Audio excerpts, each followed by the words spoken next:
You're grounded, Bella. Simula ngayon, hindi ka nalalabas nang hindi ko alam at walang kasama na bodyguards mo. Oras na mahuli ka ulit. Hahayaan kitang mabulok sa bilangguan. Bulyaw nito. I'm sorry, pero baka nakakalimutan mo po na hindi na ako minor de edad na kailangan ng alalay. Besides, hindi ako tauhan nyo. Sagot ko. You bitch! Sigaw ni Lolo sabay taas ng kamay na akmang sasampalin ako pero taas noon na hinarap ko ito. I don't care if he hates me but I don't let him hold my freedom dahil in the first place, hindi ko kailangan iyon. Before my parents passed away, they trained me how to handle the business. I'm a degree holder with honor, kaya hindi ko matanggap na para akong batang inutusan at kinokontrol sa sarili kong pamamahay. Sayo at sa gusto mo, isusundin mo sinabi ko. Bulyaw pa nito. You heard me loud and clear, Lolo. Ayoko. Hindi mo pwedeng kontrolin yung buhay ko gaya ng ginawa mo sa mami ko. Matigas na sagot ko. Ngumiti si Lolo na alam kong hindi dahil sa natutuwa siya sa akin, kundi dahil alam ko na nagbabanta ang aura ng mukha niya na may hatid na kakaibang mensahe. Kahit hindi ako naging bahagi ng organization ng daddy ko, ay may mga bagay na natutunan ako, lalo na't bahagi ng dugo na nananalaytay sa ugat ko ay mula sa aking ama. I may look broad, but they don't know the real me. I mask my emotion and I used to lure my enemy with the poison in my mind na alam kong hindi nila inaasahan. I'm smart and confident at iyon ang hindi matanggap ng lolo ko dahil para akong batang musmus at walang silbi kunting na nito. He don't know how I handle the business alone. Wala siyang alam sa kumpanya dahil nanatiling confidential iyon between me and my dad. Kahit nag-aaral ako ay nagtatrabaho na ako. Nobody noticed my existence because they used to treat me princess na hindi kailangan na magtrabaho pa. My dad trained me so hard pagdating sa business at kung paano patakbuhin ito. Bago sila namatay, alam ko ang pasikot-sikot sa negosyo kaya nagawa ko magkaroon ng kontrol sa bawat ari-arian ng aking pamilya. I didn't know why my dad hid the testament. I never thought about it because, in the first place, ay siya na mismo ang personal na nagbigay sa akin ng karapatan noong siya pa ay nabubuhay. Hindi ko alam na may kailangan pa akong patunayan at makuha ang mga ito kapag sumapit ako ng 25. Nagrebelde ako dahil pakiramdam ko'y bigla akong nawala ng kalayaan. Both of my dad's parents ay namatay right after magpakasal ang mga magulang ko, kaya napunta kay daddy ang pamamahala ng lahat ng negosyo, maging ng mafia organization na hawak nito. Only child din si daddy at tulad niya ay ganun din ako, kaya heto napunta sa balikat ko ang mabigat na responsibility para patakbuhin ito. Oras na hindi ko sumunod, ibibigay ko sa foundation na lahat ng yaman ng pamilya mo para magtanda ka kapag naghirap ka. Nakangisi na sabi nito. Wala kang karapatan na gawin iyan. Matigas na sagot ko. Meron, Bella. Nasa akin ang lahat ng karapatan para magdesisyon para sa kapalaran mo. Kaya kung ako sa'yo, matuto kang sumunod ng walang reklamo. Matigas na sabi nito. Hindi ako sumagot at umimik.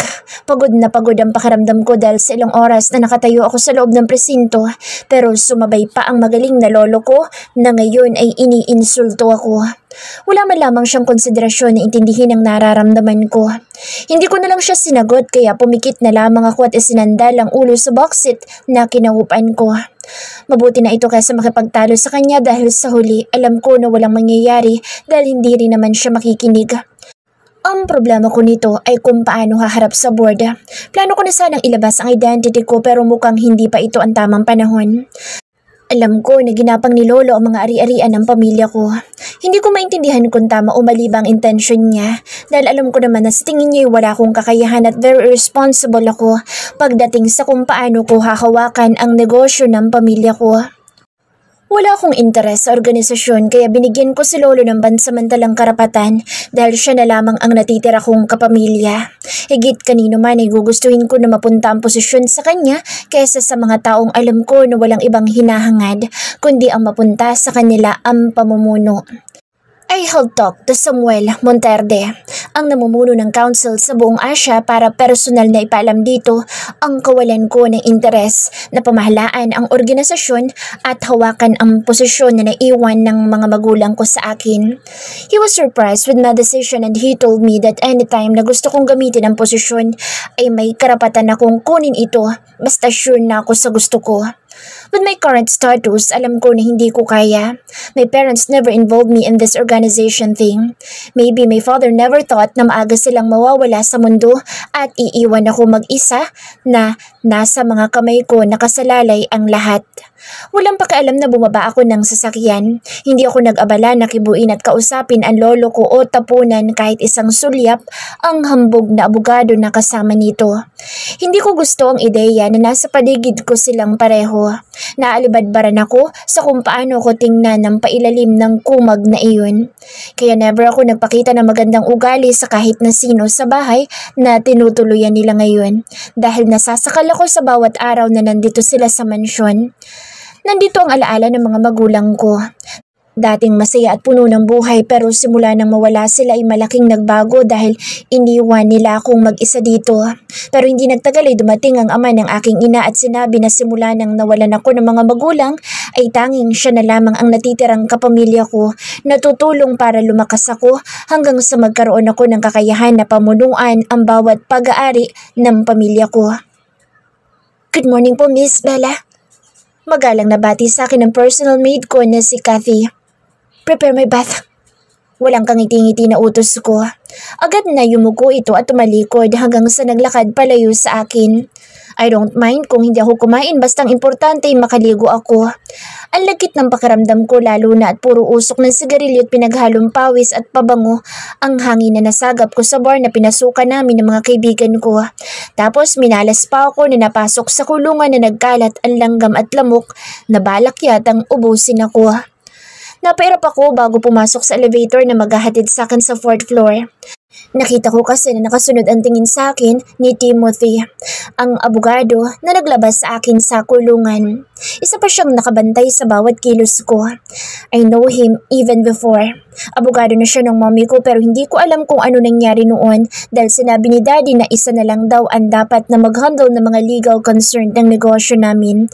At yun ay ang abogado ng aking pamilya. I called Attorney Juan Camino pero hindi ko na siya nakausap. Bigla na lang kasi itong nawala, bagay na labis kong pinagtatakhan, lalo na't kamamatay lamang ng parents ko. Alam ko na walang nakagalaw na ibang properties ng parents ko dahil na-secure ni daddy ang mga legal documents ng mga ito at hawak ko. Wala akong problema sa mga naiwan na mga ari-arian dahil wala namang nawala kahit isa. Hindi nga lang ako tuluyang maging malaya dahil nagsimula si lolo na pakialaman at kontrolin ang buhay ko. Sabi niya, pinangangalagaan niya ang seguridad ko dahil dalawa na lang kaming naiwan ngayon. Bilang tagapagmana ng posisyon ni daddy ay dapat umano na maging maingat ako at masiguro ang kaligtasan ko. Ito ang dahilan kaya ayokong pumasok sa mundo ng mafia. Sabihin na nating magiging mas malawak ang koneksyon ko at mas magiging makapangyarihan ako pero limited naman ang kalayaan ko. Kahit sariling driver license ay hindi nila ako hinayaan na makapag-apply gaya ng gusto ko. Ayaw ni daddy at ni lolo na magkaroon ako ng kahit na isang records ng identity ko na open at accessible sa public. Lalo na ang fingerprints ko. Kaya binigyan ako ng driver na siyang magmamaneho para sa akin anytime na gusto kong lumabas. Miss, handa na po lahat. Magalang na sabi ni Kathy. Iwinagayway ko lang ang kamay ko kaya agad na lumabas na ito at nawala sa paningin ko. I may look cold and stiff pero ayos lang dahil yun ang gusto kong makita sa akin ng lahat ng tao sa paligid ko. I'm tired of being nice dahil nakaranas ako ng labis na pang-aabuso at panggagamit ng mga tao sa paligid ko recently, kaya nagbago ako. In my situation right now, I can't trust anyone as long as hindi ko nalalaman kung sino talaga ang punot dulo ng aksidente ng mga magulang ko. Ipinilig ko ang ulo ko para labanan ang matinding lungkot na nararamdaman ko. Dito sa silid ko pinapalaya ang tunay na ako na hindi nakikita ng kahit na sino. Mas pipiliin ko ang ganito kaysa makita nila ang kahinaan ko, bagay na nasaksihan ng pulis na humuli sa akin at nagpasok sa selda na wala akong ibang nagawa kundi ang hintayin na dumating ang taon tumulong sa akin para makalabas doon at hindi mabulok habang buhay. Alam ko na kung hawak ko ang cellphone ko at nakapag-isip ako ng tama ay hindi sana ako aabot doon. Mabilis pa sa 4:00 na darating ang mga kaibigan ko, oras na tawagan ko sila kahit pa mga lasing ang mga ito. Kasalanan ito ng matandang pulis na basta na lamang akong pinababa ng sasakyan ko at dinala sa presinto. Malaking tulong ang bubble bath at ang maligamgam na tubig sa jacuzzi para kumalma kahit paano ang inis na nararamdaman ko. Kahit paano'y narelax ako nang masamyo ko ang lavender essence na hinalo dito, kaya very refreshing ang amoy ng bathtub maging ng silid na kinaroroonan ko. I love jacuzzi. Ang silid na kinaroroonan ko ngayon, ang pinaka-relaxing na bahagi ngayon ng bahay at pinaka-sanctuary ko, bukod sa garden at pool na dati kong paborito. Pero ngayon hindi ko magawang manatili ng payapa at malaya, gaya ng gusto ko. Dahil lagi may nakapaligid sa akin na kung sinong alila ng lolo ko na nagbabantay sa bawat kilos ko. Kaya ako labis na naiinis dahil pakiramdam ko ay lalo akong nawala ng kalayaan sa sobrang higpit ng patakaran ni Lolo sa bahay na ito. Para akong ibon na biglang ikinulong mula sa malayang paglipad sa malawak na mundong umiikot ako. Siguro naniniwala din si Lolo na assassination ang nangyari sa mga magulang ko, kaya ganito na lamang ang pag-iingat niya sa akin. Pero sobra na at nasasakal na talaga ako. Hindi ko alam kung gaano ako katagal sa loob ng jacuzzi. Siguro dala ng pagod at puyat kaya nakatulog ako nang hindi ko namamalayan. Masarap kasi sa pakiramdam ang maligamgam na tubig at mabangong amoy ng silid. Malayo sa lugar kung saan ako nanggaling kanina. Isipin ko pa lang kung paano ko napunta sa kulungan ay umiinit na agad ang ulo ko. I know it's my fault na wala akong lisensya at nakainom pa. Pero ang harsh naman na matandang pulis na iyon sa akin. Pwede niya naman akong bigyan ng ticket for penalty since ayaw niyang bayaran ko siya gaya ng malimit na ginagawa ko sa tuwing mahuhuli ako kapag tumatakas ako. Pero mas pinili niyang ikulong ako na sa buong buhay ko hindi ko inakala na mararanasan ko. Tanggap ko naman na may mali ako eh. Ang hindi ko lang nagustuhan ay kung paano niya ako trinato. Nakasimangot na nagbanlaw ako dahil hindi na mawala-wala sa isip ko ang walang hiya at mayabang na pulis na tinawag akong mukhang galing sa kabaret. Agad na nagbihis ako at kinuhang iPad ko. Natatandaan ko pa ang pangalan ng pulis na iyon kaya hinanap ko siya sa social media. Pero isang account sa Facebook ang nakita ko na nakapangalan dito. Binuksan ko ang profile pero wala namang kabuhay-buhay ang account na tinitingnan ko. Nakasimangot na isa-isang in-scroll ko ang mga tag pictures nang sa tingin ko ay mga katrabaho dito pero wala akong makitang pwedeng gamitin para makaganti dito. Walang sweet moment at wala din babae na nakalink na pwede kong suhulan gaya ng bala ko. Nakakainis, nasayang lang ang oras ko kakatingin ng mga pictures ng matandang pulis na kinaiinisan ko pero wala akong napala. Masyadong pribado ang buhay nito at halatang pati account ay konti lang ang ganap na pwedeng magamit ko rin in the near future. Pero hindi ko alam kung paano kasi walang kabuhay-buhay ang Facebook account dito. Kung sa bagay halata naman na boring siya talaga. Masyadong seryoso na akala mo'y kakaibang tao dito sa mundo. Teka, bakit ko ba iisipin iyon? Masyado na siyang sinuswerte na pati sa mga oras na ito'y bahagi pa siya ng isip ko at occupied ang utak ko sa mga masamang plano laban dito. Walang abog na tinawagan ko sa Elena. Sa amin lahat ay siya lang ang lagi maaga kong gumising. Dahil marahil sa uri ng trabaho niya kaya hindi pa sumisikat ang araw, ay dilat na ang mga mata nito para magbalita ng kaganapan sa bansa at sa kalsada. Himala, ang aga mo yatang tumawag. Sabi ni Elena nang sagutin ito ang tawag ko. Kumusta? Nahuli ka ba ng lolo mo? Alam ko na nakangisi ito nang tanungin ako. Oo, minalas ako kagabi. Bukod sa nahuli ako ni Lolo, nahuli din ako ng pulis at nakaranas akong papakinalamok sa kulungan. What? Kulang na lang ay mabingi ako sa lakas ng boses ni Elena sa kabilang linya. Hindi ko alam kung gumagana ang pagiging reporter nito at ganito ang reaksyon sa sinabi ko. Kung sa bagay, kahit sino naman sa mga tao sa paligid ko ay ganito magiging reaksyon lalo na kung kilala nila ako. Para sa akin lahat ay nadadala sa pera. Lahat ng bagay ay may kabayaran at katumbas na halaga. Nakakainis lang na hindi gumana ang taktik ko na iyon kagabi, lalo na't hindi ko rin nagamit ang ganda ko, gaya ng malimit na ginagawa ko kapag naiipit ako. Hindi ako nakapag-isip ng tama dahil irritable ako. Ginalit ako ng husto na matandang pulis at pinag-init ang ulo ko. Sinabi ko kay Elena ang buong pangyayari at hindi ito makapaniwala sa lahat ng narinig. Gosh, sana tinawagan mo agad kami, sabi nito. Paano kayo tatawagan? Hinatak na ako ng matandang pulis. Tapos, pinasok sa pangit na patrol car.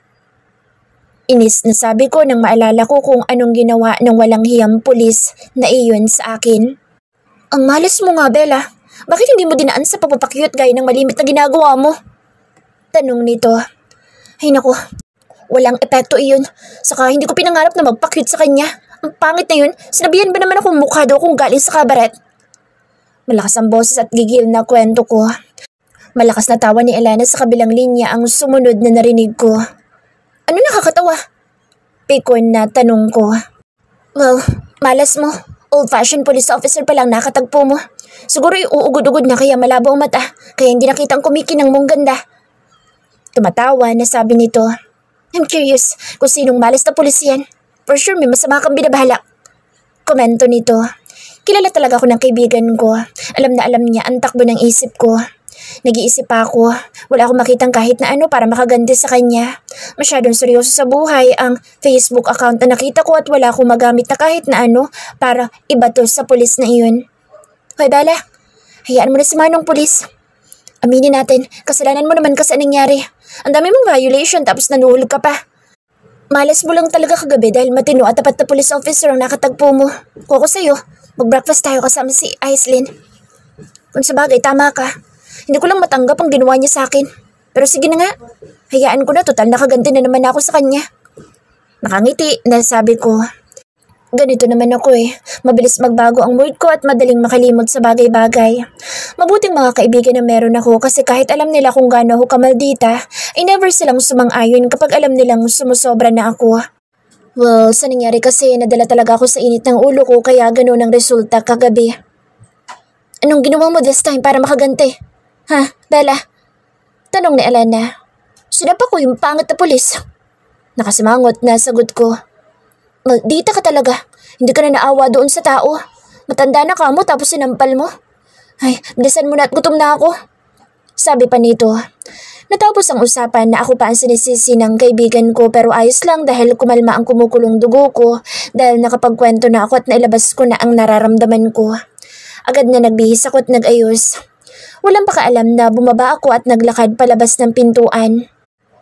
Didn't I just told you na hindi ka aalis? Ha, Bella? Matigas ang tono ng tinig na tanong ni Lolo. Huminto ako at taas noon na humarap dito. It's my house and it's my rules. If you can't handle how I manage everything here, you are free to leave. Seryoso na sagot ko. Tumayo ang lolo ko at humakbang palapit sa akin. Hindi ako kumilos at nagsalita dahil hinihintay ko ang susunod na gagawin nito. Tama ako dahil malakas na sampal ang natanggap ko. Ganito naman kami sa tuwing nagtatalo. Sasaktan niya ako. Yun lamang ang tanging magagawa niya sa akin dahil hindi ako sumusunod dito. He's too much. Ayos lang na magpakita siya ng concern at pag-aalala pero hindi itong itatali niya ako sa bewang niya at parang tuta na susunod sa bawat kagustuhan niya. You brat! Bulyaw pa nito. Taas noon na tinitigan ko siya sa mata at walang emosyon na nakatayo ng tuwid sa harap nito. You heard me, Lolo. I have nothing to explain to you more. Sagot ko. Kapag sinabi ko na hindi ka lalabas, hindi ka alis. Sagaw nito. Really? Nakangisi na tanong ko. The last time I check, ay hindi kita binigyan ng karapatan na pagbawalan ako. Namumula sa labis na galit na nakatayo sa harapan ko si Lolo. Sabihin ng masama ang ugali ko but I won't back down when it comes to my freedom. Hinayaan ko na siyang makialam sa organisasyon. Siya na ang namamahala under my name. Lahat ng gusto niya ginagawa niya nang hindi ko pinapakaalaman dahil hindi ako interesado. So bakit hindi niya kayang gawin iyon sa akin? Hindi ko alam kung paano ka pinalaki ng mga walang kwenta magulang mo. Kaya lumaki kang demonyitang babae ka. Sa narinig na sinabi nito'y umakyat yata lahat ng dugo sa ulo ko. Matinding pagpipigil ang ginawa ko para huwag magsalita ng masama laban dito. Tumalikod ako at tinungo ang garahe. I don't care anymore lalo na't nagsasawa na ako makipagtalo sa kanya. Maging ang makarinig ng masasakit na salita patungkol sa akin at sa mga magulang ko. Alam ko na masama ang sumagot sa kanya but he deserves that. Hindi niya binigyan ng respeto ang mga magulang ko kahit ngayon lang nawala na ang mga ito. Pinasabat ko ang sasakyan ko at pinaharurot mula driveway hanggang sa main gate ng mansyon. Open the gate! Mariing utos ko sa security guard na nasa harap ko. Miss, pasensya na po, pero sabi na lolo niyo na wag daw po namin kayong palalabasin. Inaasahan ko na ang sasabihin nito pero kilala ako ng mga tauhan namin dito sa mansyon. Hindi nakaligtas sa mga mata ko kung paanong lumunok ng ilang ulit ang taong kaharap ko nang titigan ko ito ng masama. Bubuksan mo ang gate o babanggain ko iyan? Tanong ko. Miss, hindi ko na hinintay ang sagot nito at pinaatras ko ang sasakyang minamaneho ko at full speed na pinuntarya ang gate ng bahay ko. To my surprise, mabilis na binuksan ito gamit ang auto control button kaya saktong nakabukas na ito nang nasa harap na ako ng gate mismo. Nakangiti na sinulyapan ko sa side mirror ang sasakyan nakasunod sa akin. Alam ko na hindi papayag si Lolo na makaalis ako ng ganoon na lamang kaya sigurado akong nakabuntod sa akin ang mga tauhan nito.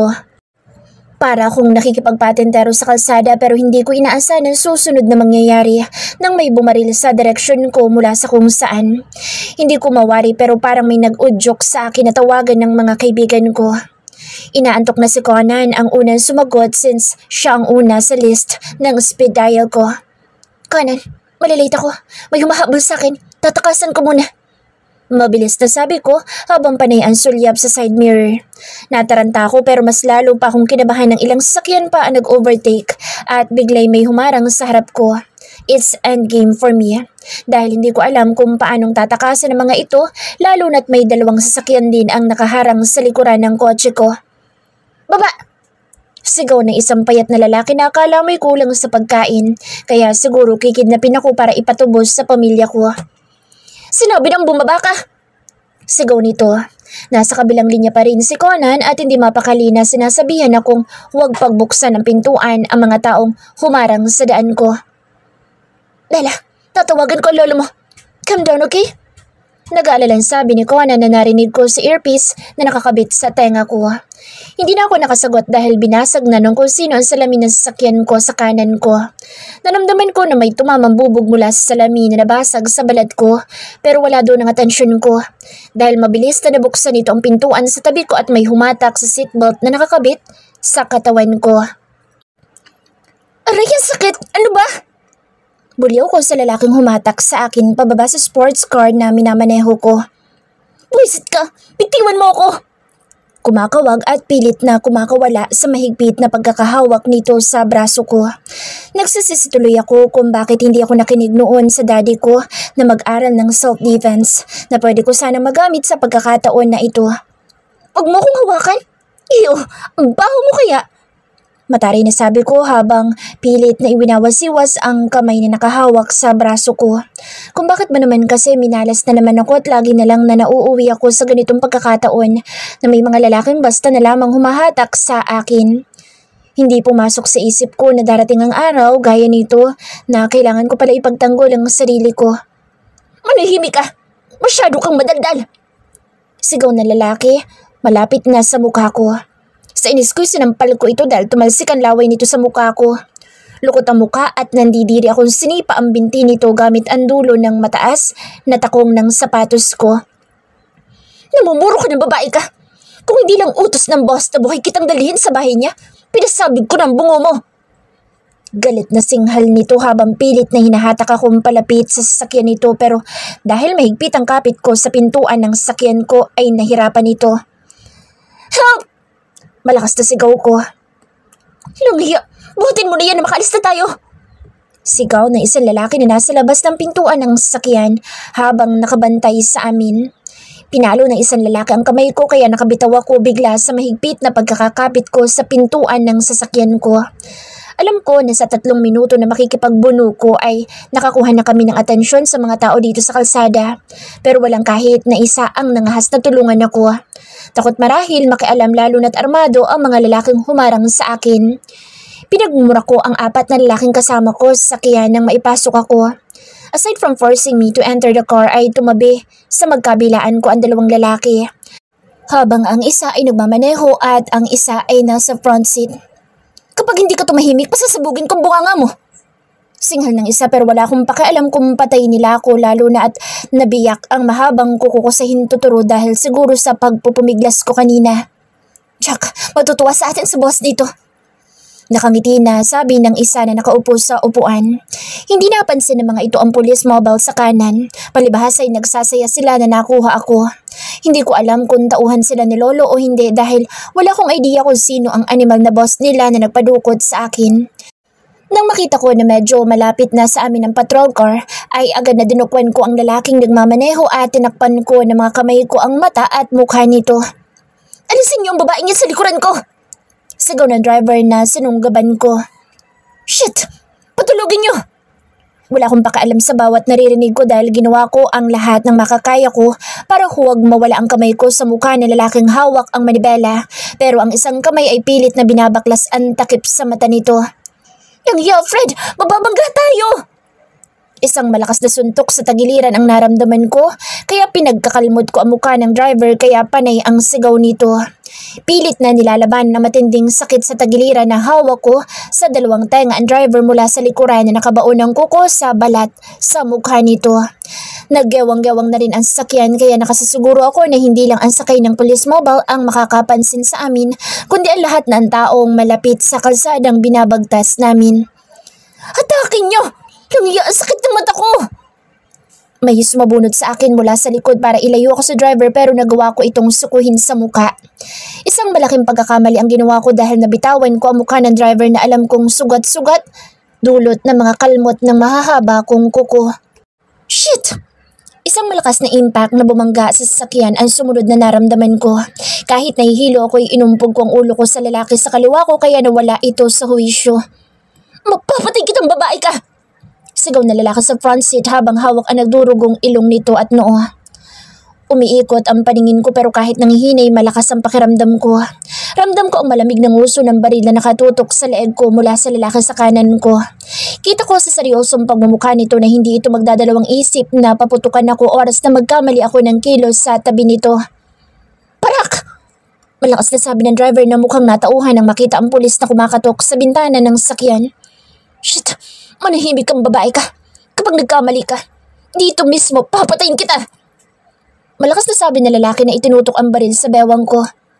Sir, good morning. Tila maamon tupa na sabi ng driver na ibinaba na pala nito ang window shield. Baba. Utos ng pulis dito. Pamilyar sa akin ang boss na iyon pero hindi ako makakibo sa pagkakaupo ko ng tuwid lalo na't idiniin ng lalaking katabi ko ang uso ng baril sa tagiliran ko. Kailangan yung madalas ospital na mga kasama mo. May mga nasaktan pala sa inyo. Sabi ng pulis na sumilip. Nanlak ang mata ko dahil natatandaan ko ang pulis na lumapit sa kotse ko kagabi. Siya ang unang humarang sa akin sa kalsada bago ko nakaharap ang pangit na pulis na simula ng kamalasan ko. Nagtama ang mga mata namin ng pulis na sumilip sa kaliwa nang utusan ng driver na buksan ang bintana sa kaliwa namin. It's him. Si Captain Sandoval na seryoso pa rin ang mukha at walang pinagkaiba sa kung paano ko siya huling nakita. Bakit ba sa lahat ng pulis ay siya pa ang nakatagpo ko na naman? Sigurado na hindi ako nito tutulungan lalo na't nag-aaway kami kaninang madaling araw bago ako umalis sa presinto. Miss, ayos ka lang? Tanong nito. Kumurap lang ako dahil hindi ko magawang makapagsalita lalo na't masakit ang tusok ng baril sa tagiliran ko. Miss? Tanong pa ulit nito. Napakurap na lang ako. Mukhang hindi niya ako natatandaan kaya tumango lang ako. Mukhang wala na akong kawala sa kidnapper ko lalo na at alam ko na wala naman itong pakialam kung mamatay ako. Sir, dadalhin ko na po sila sa ospital para matingnan ng doktor. Mukhang na-trauma po ang kaibigan namin kaya hindi makapagsalita. Sabat ng driver. Sinulipan ako ni Captain Sandoval bago ibinaling nito sa mga kasama ko ang paningin. Hindi ko mabasa kung anong tumatakbo sa utak nito dahil blanco ang expression ng mukha nito ngayon. Baba.